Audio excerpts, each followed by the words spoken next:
Steve, we spoke to Evan Medeiros in the last hour, and he characterized this as maximum Xi. Are we at peak Xi Jinping now?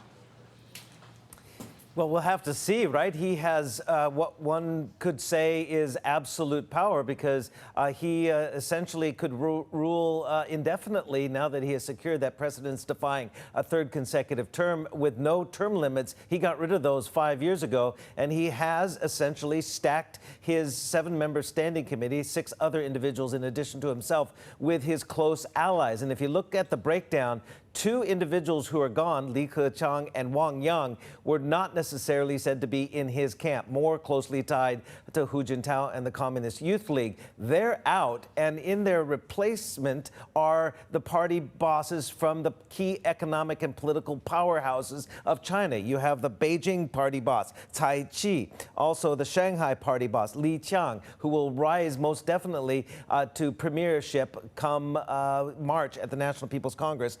Also, the Guangdong party boss, Li Xi. Who did he keep?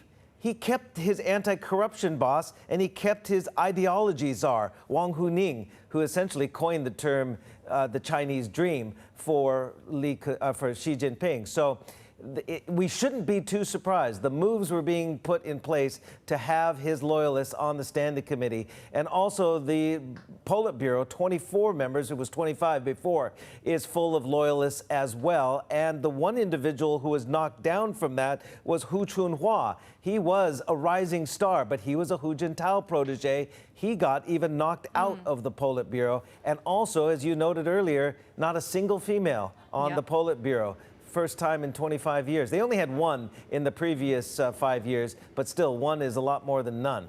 Yeah, full of loyalist men, right? That classification very important in this huge change in leadership. But really interesting that you keep mentioning the former president Hu Jintao. I feel like you're alluding to perhaps some of the reason why we actually saw that former leader in that shocking removal from Congress. Any idea what happened? Well, what made this strange is this is a highly scripted event, the closing of the National Congress.